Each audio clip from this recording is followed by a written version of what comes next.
शांति। आज 8 नवंबर 2021 के साकार मधुर महावाक्य हैं। आज की मधुर मुरली में बाबा हम बच्चों को मीठी मीठी सावधानी भी दे रहे हैं और साथ साथ कुछ गुह्य राज स्पष्ट कर रहे हैं। सावधानी दी है कि आप बाबा के बने हो तो अब कोई भूल नहीं करना। अगर कोई भूले करते हैं तो बाबा का नाम बदनाम करते हैं। गुह्य राज स्पष्ट किया है कि निराकार परमात्मा जब ब्रह्मा तन में आते हैं तो ब्रह्मा हमारी माता है, शिव बाबा हमारे पिता हैं। सबसे बड़ी प्रवृत्ति शिव बाबा की है, क्योंकि ब्रह्मा द्वारा हम बच्चों को अडॉप्ट करते हैं। जब निराकारी दुनिया में है शिव बाबा तो सब आत्माएं हैं। जब यहाँ साकार में आते हैं तो बाबा बच्चे बच्चे कहते हैं, जैसे कि बड़ा गृहस्थी बन गया। शिव बाबा ब्रह्मा के द्वारा जो हमें डायरेक्शन देते हैं, उन डायरेक्शन पर चलने में हमारा कल्याण है। बाबा ने कहा, मान लो कोई ऐसी बात ब्रह्मा बाप ने कही जो आपको ठीक नहीं लगी, फिर आपने कर ली तो शिव बाबा उसे ठीक कर देंगे, क्योंकि आपने तो आज्ञा पालन किया। ड्रामा में हर दृश्य में कोई ना कोई कल्याण छिपा हुआ है। बाप कल्याणकारी है और ये ब्रह्मा शिव बाबा का बड़ा बच्चा भी है और युगल भी है। बड़ा बच्चा है, अगर वो कोई बात आपको कहते हैं तो आपको उस बात को मानना है, उस मत पर चलना है। अंततः उस बात में कल्याण होगा ही होगा, क्योंकि बाबा कल्याणकारी है। भारत देश में परमात्मा को माता पिता के रूप में याद करते हैं। अन्य देशों में केवल गॉड फादर कहते हैं। लेकिन वो कैसे माता पिता बनते हैं, कैसे हम सबको वर्षा मिलता है, ये राज बाबा ने स्पष्ट किया कि आप बच्चे शिव बाबा से वर्षा लेते हो। ब्रह्मा बाबा शिव बाबा को याद करते हैं। आप बच्चों को भी शिव बाबा की याद से आत्मा को पावन बनाना है। बाबा करन करावन हार है। ब्रह्मा के द्वारा स्वर्ग की स्थापना करते हैं। कैसे स्थापना करते हैं, कैसे नॉलेज देते हैं, कैसे सुख देते हैं, उसके लिए संगम युग है जब डायरेक्ट बाबा आकर पढ़ाते हैं। सोचो पढ़ाता कौन है? ये पाठशाला है। पाठशाला में मैप्स बहुत मदद करते हैं। जो चित्र हैं ये हमारे नक्शे हैं। इनके द्वारा किसी को भी ज्ञान समझाना समझना सहज होता है। तो ये चित्र ज़रूर होने चाहिए।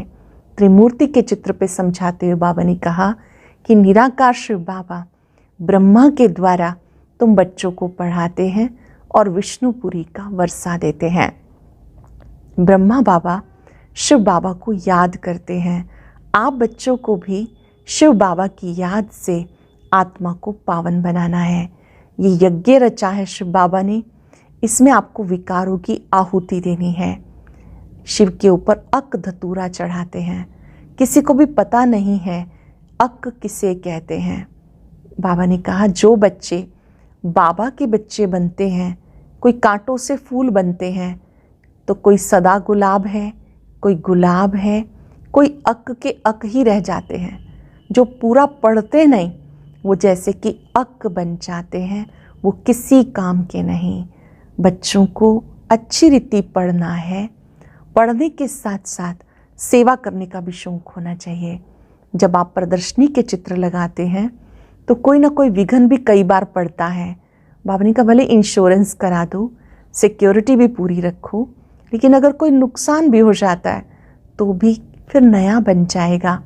आप बच्चों को सेवा करते हुए निडर बन के सेवा करनी है। भले चित्रों का इंश्योरेंस कराया हुआ हो, लेकिन अगर आप बच्चे विघ्नों को देखकर डर जाते हो तो सेवा कैसे करेंगे? विघ्नों को देखकर घबराना नहीं, बल्कि बाबा की याद में रहना है। जैसे 1 सेकंड में जीवन मुक्ति मिलती है, ऐसे 1 सेकंड में सजाएं भी मिलती हैं। ज्ञान 1 सेकंड का है, लेकिन धारण करने में वक्त लगता है। इसलिए पढ़ाई हर रोज़ पढ़नी है, अच्छी रीति पढ़नी है। बहुत सुंदर बात वरदान में बाबा ने समझाई। सबको रिगार्ड देने का रिकॉर्ड बनाओ। कोई छोटा हो या बड़ा, सबको रिगार्ड देना है। जो रिगार्ड देते हैं उन्हें दुआएं प्राप्त होती हैं। रिगार्ड देने वाली आत्माएं सबकी आशीर्वाद की पात्र बन जाती हैं। आप बच्चों को इसके लिए पहले आपका मंत्र पक्का करना है। ऐसे नहीं कि सिर्फ बड़ों को ही रिगार्ड देना है, नहीं, चाहे छोटे हों चाहे बड़े हों, सबको रिगार्ड देना है।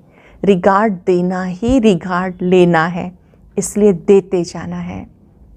स्लोगन में बाबा ने समझाया, समय पर बाप दादा की शिक्षाएं याद आ जाना ये तीव्र पुरुषार्थ है। आज हर एक को रिगार्ड देंगे, अपने को भी रिगार्ड देंगे, अपने स्वमान याद रखना, खुद को रिगार्ड देना है, अन्य आत्माओं को भी रिगार्ड देते हुए पहले आपका मंत्र पक्का करेंगे। ऐसा रिकॉर्ड बनाते हुए बाबा के दिल तख्त नशीन बनकर रहेंगे। अब सुनते हैं मुरली विस्तार से। बाबा कहते, मीठे बच्चे, शिव बाबा का बनकर कोई भी भूल नहीं करना। भूल करने से बाबा का नाम बदनाम कर देंगे। शिव बाबा का बनकर कोई भी भूल नहीं करना। भूल करने से बाबा का नाम बदनाम कर देंगे। क्वेश्चन है, सबसे बड़ी प्रवृत्ति किसकी है और कैसे? सबसे बड़ी प्रवृत्ति, सबसे बड़ा परिवार, कारोबार किसका है और कैसे? शिव बाबा की सबसे बड़ी प्रवृत्ति है। भक्ति में सब त्वमेव मातश्च पिता कह के पुकारते हैं तो प्रवृत्ति वाला हुआ ना, परंतु जब तक वो साकार में ना आए तब तक उनकी कोई प्रवृत्ति नहीं, क्योंकि ऊपर में तो आत्माएं बाबा के साथ निराकारी रूप में रहती हैं। जब साकार में आकर इनमें प्रवेश करते हैं तो सबसे बड़ी प्रवृत्ति है। जब निराकार शिव बाबा ब्रह्मा तन में आते हैं तो इनकी सबसे बड़ी प्रवृत्ति है। ओम शांति। भारत खास दुनिया आम ये नहीं जानते कि बेहद का बाप निर्वृत्ति वाला है या प्रवृत्ति वाला है। जब बाबा आते हैं तो बच्चे बच्चे कह के बुलाते हैं, क्योंकि उनको पुकारा भी जाता है, त्वमेव मातश्च पिता त्वमेव, तो गृहस्थी बन जाते। वहाँ सब जानते हैं शिव निराकार है, भले शिव का आकार है परंतु बाल बच्चे तो नहीं हैं। अगर हैं भी तो सब आत्माएं बच्चे हैं, सब एक जैसे बच्चे हैं, एक बाप के बच्चे हैं। इसलिए समझते हैं सब आत्मा रूप में भाई भाई हैं। आत्मा भी बिंदी रूप है, परमात्मा का भी बिंदी रूप है।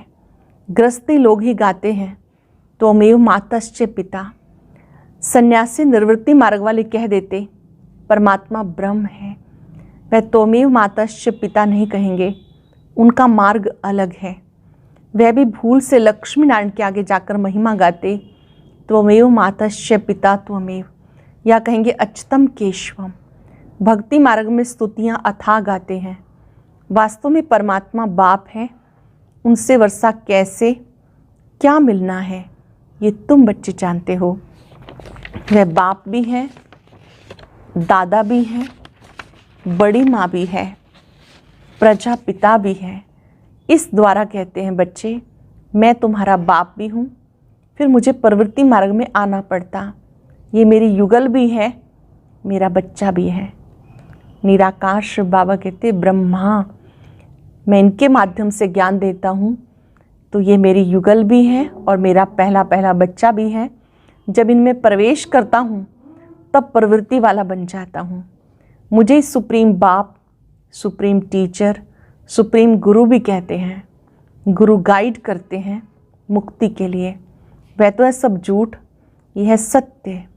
अंग्रेजी में परमात्मा को ट्रुथ कहते हैं। तो ट्रुथ क्या आकर राज्य, क्या आकर के सत्य बताते हैं, ये किसी को पता नहीं। सत्य बाप आकर कौन सा सत्य बताते हैं, किसी को पता नहीं। हम तुमको भी पता नहीं था, तो जैसे नई बात हो गई। वह ज्ञान का सागर सचखंड स्थापन करने वाला है। ज़रूर कभी सच बता के गया, तभी तो गायन है। सचखंड को हेवन कहते हैं। वहाँ डिटी सार्वेंटी दिखाते।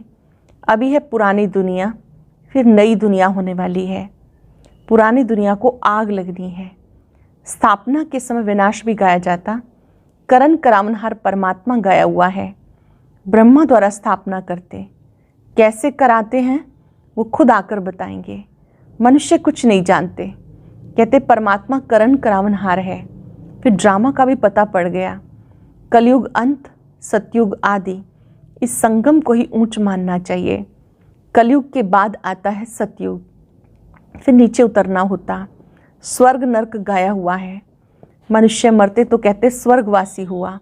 ज़रूर कोई समय स्वर्गवासी हुए हैं, ये खास भारतवासी ही कहते, क्योंकि जानते भारत सबसे प्राचीन है। ज़रूर यही हेवन होगा। बातें कितनी सहज हैं, परंतु ड्रामानुसार समझते नहीं। तभी तो बाबा आते हैं समझाने, पुकारते हैं बाबा आओ, आप में जो नॉलेज है वो आकर हमें दो, पतितों को पावन बनाने आओ। फिर कहते हमारा दुख हर के सुख दो। ये किसी को पता नहीं कि वो क्या नॉलेज देंगे, क्या सुख देंगे। अब तुम बच्चे जानते हो वह बाप है तो ज़रूर बाप से रचना हुई होगी। फादर माना रचता, बच्चे ने फादर कहा तो क्रिएशन ठहरे। क्रिएशन भी ज़रूर कहीं से पैदा हुई होगी, फिर बच्चों को प्रॉपर्टी भी दी होगी। ये तो कॉमन बात है, इसलिए मुझे त्वमेव मातश्च पिता कहते हैं।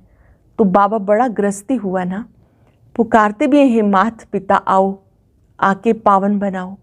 अब फादर तो है, परंतु मदर बिगर रचना कैसे हो सकती। ये फिर यहाँ रचना बाबा कैसे रचते हैं, यह बिल्कुल नई बात। यहाँ भी बहुतों की बुद्धि में ठहरता नहीं और सब जगह सिर्फ परमात्मा को फादर कह के बुलाते। यहाँ दोनों हैं, मदर फादर, तो प्रवृत्ति मार्ग हुआ ना। बाकी कंट्रीज में परमात्मा को गॉड फादर कह के पुकारते, भारत में माता पिता के रूप में याद करते हैं। वहाँ सिर्फ फादर कहने से उनको मुक्ति का वर्षा मिलता, वो आते भी पीछे हैं। ये तो सब जानते हैं। क्रिश्चियन धर्म के आगे बौद्धी धर्म था, उससे आगे इस्लामी धर्म था। इस सीढ़ी में और धर्म तो है नहीं, इसे गोले के बाजू में रखना चाहिए। यह है पाठशाला। पाठशाला में सिर्फ एक किताब थोड़ा ही होगा, पाठशाला में तो मैप्स भी चाहिए, नक्शे भी चाहिए। वह जिस्मानी विद्या काम में नहीं आएगी। मैप से मनुष्य झट समझ जाएंगे ये तुम्हारे मुख्य मैप्स हैं, जो चित्र हैं ये आपके नक्शे हैं। कितना विस्तार से समझाया जाता, फिर भी पत्थर बुद्धि समझते नहीं। बाबा ने समझाया। प्रदर्शनी में त्रिमूर्ति पर भी पहले समझाना है। ये तुम्हारा बाबा है, वह दादा है, ज्ञान कैसे देवे। त्रिमूर्ति में ऊपर शिव बाबा, नीचे ब्रह्मा विष्णु शंकर, तो इन पे समझाना है कि ये तुम्हारा बाबा और ये दादा। शिव बाबा ज्ञान कैसे दे, भारतवासियों को ही वर्षा मिलना है। परम पिता परमात्मा ब्राह्मण देवता क्षत्रिय 3 धर्म की स्थापना करते हैं। ब्रह्मा द्वारा ब्राह्मण ही रचते हैं। ये है यज्ञ, इसे कहते हैं रुद्र ज्ञान यज्ञ। और भक्ति मार्ग के जो यज्ञ हैं वो देरी से शुरू होते, क्योंकि पहले होती है शिव की पूजा, फिर देवताओं की पूजा। उस समय कोई यज्ञ नहीं होता, बाद में यज्ञ करना शुरू करते। पहले देवताओं की पूजा करते, फूल चढ़ाते हैं। अब तुम पूजा लायक नहीं हो, लोग शिव के ऊपर जाके अक धतूरा क्यों चढ़ाते। बाबा समझाते, तुम सब कांटे थे, उनसे फिर कोई सदा गुलाब, कोई गुलाब, कोई मोतिया बनते हैं। जब बाबा के बनते हैं तो कोई आकर के सदा गुलाब बनते हैं, कोई गुलाब, कोई मोतिया, कोई फिर अक के फूल भी बन पड़ते। पूरा नहीं पड़ते तो अक बन जाते, कोई काम के नहीं रहते। शिव बाबा पर सब कांटे चढ़ते हैं, फिर उनको फूल बनाते हैं, परंतु फूलों की भी वैरायटी बन जाती है। फिर उनको फूल बनाते हैं, बगीचे में वैरायटी फूल होते हैं। तुम्हारे में भी नंबरवार हैं, कोई तख्त नशीन बनेंगे, कोई क्या। ये सब बातें बाबा समझाते और कोई समझा ना सके। भक्ति मार्ग कितना लंबा चौड़ा है, परंतु उसमें ज्ञान जरा भी नहीं। सतयुग में देवी देवता थे, कलयुग में एक भी देवता नहीं, तो जरूर परमात्मा ने मनुष्य को देवता बनाया होगा। तो बाबा आकर ऐसा कर्म सिखाते हैं जो मनुष्य सीख कर दैवी गुण धारण कर देवी देवता बन गए। बाबा के ऐसे कर्म करना सिखाते जो मनुष्य सीख कर दैवी गुण धारण कर देवी देवता बन गए। और धर्म वाले क्या सिखाएंगे, क्योंकि उनको तो ऊपर से उनके पिछाड़ी में आना है, तो वह सिर्फ पवित्रता का ज्ञान देते। क्राइस्ट जब आता तो क्रिश्चियन तो कोई है नहीं, ऊपर से उनके पिछाड़ी आते। बाबा ने समझाया मुख्य धर्म है 4, जो धर्म स्थापन करते हैं उनका जो शास्त्र है उसे कहा जाता धर्मशास्त्र। तो मुख्य 4 धर्म, बाकी सब छोटे छोटे धर्म जो वृद्धि को पाते रहेंगे। इस्लामी धर्म का शास्त्र अपना, बोधियों का अपना, तो धर्मशास्त्र सिर्फ यही ठहरे। ब्राह्मण धर्म तो अभी का है, वो लोग गाते ब्राह्मण देवताए नमः, तो उन ब्राह्मणों को समझाना है परमात्मा जब ब्रह्मा द्वारा आकर ब्रह्मा मुखवंशावली रचते हैं वही सच्चे ब्राह्मण हैं। तुम तो प्रजापिता ब्रह्मा की औलाद हो ही नहीं, तुम सिर्फ अपने को ब्राह्मण कहलाते हो परंतु अर्थ नहीं जानते। ब्रह्मा भोजन जब खाते हैं, संस्कृत में श्लोक पढ़ ब्रह्मा भोजन की महिमा गाते हैं, महिमा सारी फालतू करते। पूछना चाहिए तुम ब्राह्मण कैसे ठहरे? पहले तो ब्रह्मा चाहिए जिस द्वारा परमात्मा सृष्टि रचे। तो सच्चे ब्राह्मण हो तुम। ब्राह्मणों को चोटी दिखाते हैं, विराट रूप में फिर ब्राह्मण दिखाते नहीं, तो ब्राह्मण आए कहाँ से? तुम अपने को ब्राह्मण कहलाते हो, तो परमात्मा जब आकर ब्रह्मा द्वारा नई रचना रचे तब ब्राह्मण हो। फिर ब्राह्मण ही देवी देवता बनते हैं। ब्राह्मण होते संगम पर। कलयुग में सब शूद्र हैं, ब्राह्मणों की बहुत महिमा करते। ये सब बातें बाबा समझाते हैं। अल्लफ बे बाकी है डिटेल। भक्ति को भी समझना है। बाबा कह देते तुम कोई भगत हो, बाकी बाबा कभी गुस्सा आदि नहीं करते। बाबा समझाने तो देगा ना, क्योंकि बच्चे अगर भूल करते हैं तो नाम बदनाम किसका होगा? शिव बाबा का। इसलिए बाबा बच्चों के कल्याण अर्थ शिक्षा देते। समझो इनसे कोई भूल हो जाती है तो उसको सुधारने के लिए ड्रामा में नूंद है। शिव बाबा ब्रह्मा द्वारा ज्ञान देते हैं, बच्चे अपने लिए राय ब्रह्मा बाबा से कभी लेते हैं। बाबा कहते हैं कि जो कुछ ब्रह्मा बाबा आप बच्चों को राय देते हैं उसमें आपका कल्याण है, उनसे भी फ़ायदा निकलेगा, क्योंकि ये बड़ा बच्चा है ना। शिव बाबा इसलिए बाबा बच्चों को कल्याण अर्थ इनके द्वारा शिक्षा देते। समझो इनसे कोई भूल हो जाती है तो अब उसको सुधारने के लिए ड्रामा में नूंद है, उससे भी फ़ायदा निकलेगा, क्योंकि बड़ा बच्चा है। सारा मदार इस पर है, इनसे कोई नुकसान नहीं होगा। ये कहते ऐसे करो तो कर देना चाहिए, तो नुकसान से भी फ़ायदा निकल आएगा। नुकसान की कोई बात नहीं, हर बात में कल्याण ही कल्याण है। कल्याण भी ड्रामा में था। भूलें तो सबसे होती रहेंगी, परंतु अंत में कल्याण तो कोई भी हालत में होना है, क्योंकि बाबा है कल्याणकारी। सबका कल्याण करना है, सबको सदगति दे देते। अब सबकी क़यामत का समय है, पापों का बोझ सबके सिर पर है, तो सबका हिसाब किताब चुकतू होगा। सजाएं मिलने में देरी नहीं लगती। सेकंड में जीवन मुक्ति मिलती तो क्या सेकंड में पापों की सज़ा नहीं भोग सकते? जैसे काशी कलवट में होता, शरीर छूट जाता, परंतु ऐसे नहीं कि शिव बाबा से जाकर मिले, नहीं, सिर्फ पिछला पापों का हिसाब चुकतू हो, फिर नए सिर शुरू हो जाता। बीच से कोई वापस जा नहीं सकते। भले ज्ञान सेकंड का है लेकिन पढ़ाई तो पढ़नी है। ज्ञान 1 सेकंड का है लेकिन पढ़ाई जब तक जीना है पढ़ते रहना है। श्री कृष्ण तो देहधारी हैं, पुनर्जन्म में आते हैं। बाबा तो अजन्मा है, जिनको पढ़ना नहीं वो ज़रूर विघन डालेंगे। यज्ञ में विघन तो पड़ेंगे, अबलाओं पर अत्याचार होंगे।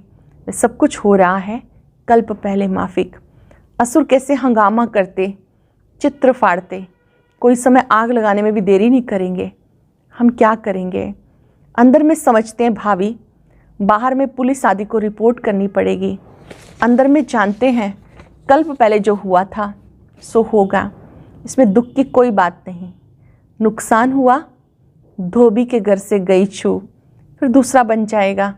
बाबा ने कह दिया जहाँ प्रदर्शनी आदि करते हो तो 8 दिन के लिए इंश्योरेंस करा दो। कोई अच्छा आदमी होगा तो चार्ज भी नहीं लेगा, ना इंश्योरेंस किया तो भी क्या होगा, फिर नए अच्छे चित्र बन जाएंगे। कदम कदम में पदम है, तुम्हारा कदम कदम सेकंड सेकंड बहुत वैल्यूएबल है। तुम पदमपति बनते हो, 21 जन्मों के लिए बाबा से वर्षा लेते हो, तो कितना अच्छी रीति समझाना चाहिए। वहाँ स्वर्ग में तुम्हारे पास अनगिनत धन होगा, गिनती की बात नहीं। तो कितना बाबा तुम्हें धनवान सुखी बनाते हैं। इनकम कितनी बड़ी है, प्रजा भी कितनी साहूकार बनती। यह सोर्स ऑफ इनकम 21 जन्म के लिए। यह है मनुष्य से देवता बनने की पाठशाला। पढ़ाता कौन है? पढ़ाता कौन है? बाप स्वयं पढ़ाते हैं। ऐसी पढ़ाई में कभी गफलत नहीं करनी चाहिए, लापरवाह नहीं बनना चाहिए, केयरलेस नहीं बनना चाहिए। अच्छा, मीठे मीठे सिक्के लदे बच्चों प्रति माता पिता बाप दादा का याद प्यार, गुड मॉर्निंग। रूहानी बाप की रूहानी बच्चों को नमस्ते। रूहानी बच्चों की रूहानी बाप दादा को नमस्ते, गुड मॉर्निंग। शुक्रिया बाबा, शुक्रिया। धारणा के लिए सार। सदा स्मृति रहे कि इस कल्याणकारी युग में हर बात में कल्याण है। हमारा अकल्याण हो नहीं सकता। हर बात में कल्याण समझ सदा निश्चिंत रहना है। सदा गुलाब बनने के लिए पढ़ाई पे पूरा पूरा ध्यान देना है। पढ़ाई में ज़रा भी गफलत नहीं करनी, अक का फूल नहीं बनना। आज का वरदान बहुत ही स्पेशल वरदान है। सबको रिगार्ड देते हुए, अपना रिकॉर्ड ठीक रखने वाले सर्व के स्नेही भव। सबको रिगार्ड देते हुए, अपना रिकॉर्ड ठीक रखने वाले सर्व के स्नेही भव। जितना जो सबको रिगार्ड देता है उतना अपने रिकॉर्ड को ठीक रख सकता है। दूसरों का रिकॉर्ड रखना अपना रिकॉर्ड बनाना है। जैसे यज्ञ के मददगार बनना ही मदद लेना है, वैसे रिगार्ड देना ही रिगार्ड लेना है। एक बार देना अनेक बार लेने के हकदार बन जाता है।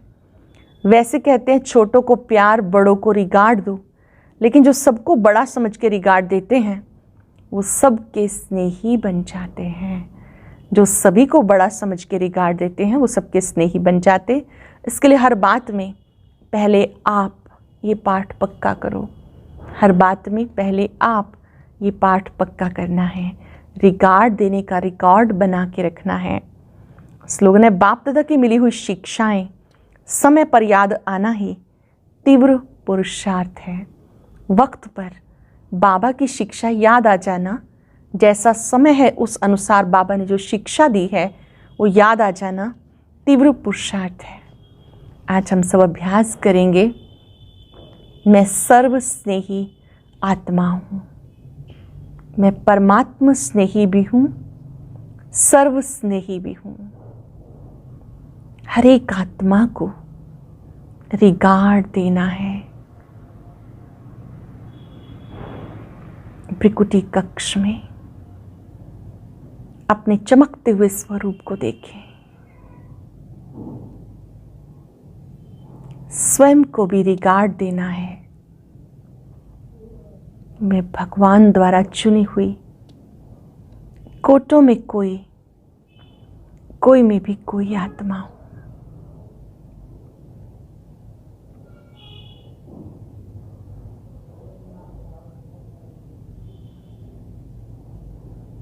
सभी आत्माएं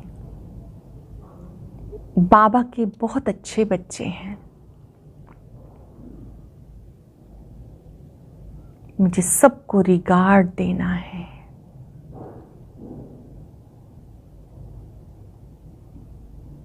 रिगार्ड देने का रिगार्ड बना के रखना है। ये रिकॉर्ड सर्व स्नेही बना देगा।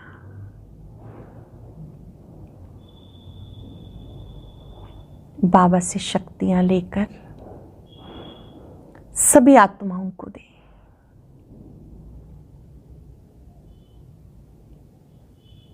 हर एक आत्मा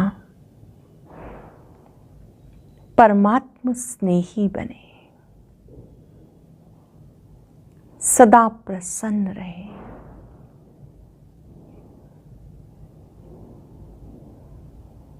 स्वयं से वायदा करें, अपने को भी रिगार्ड, अन्य आत्माओं को भी रिगार्ड देना है। गुणों को देखना ही रिगार्ड देना है। शुक्रिया बाबा, शुक्रिया।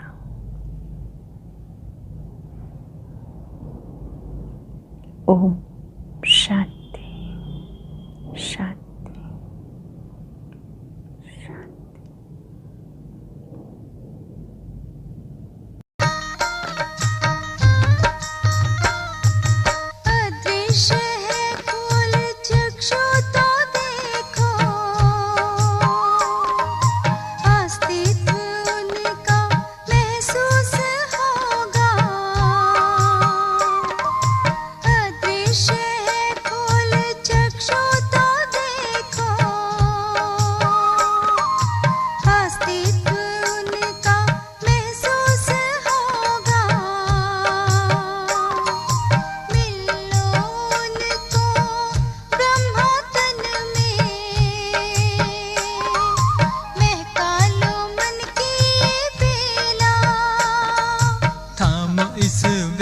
को जगा लो विवेक, सारे जग का कर्णधार हो।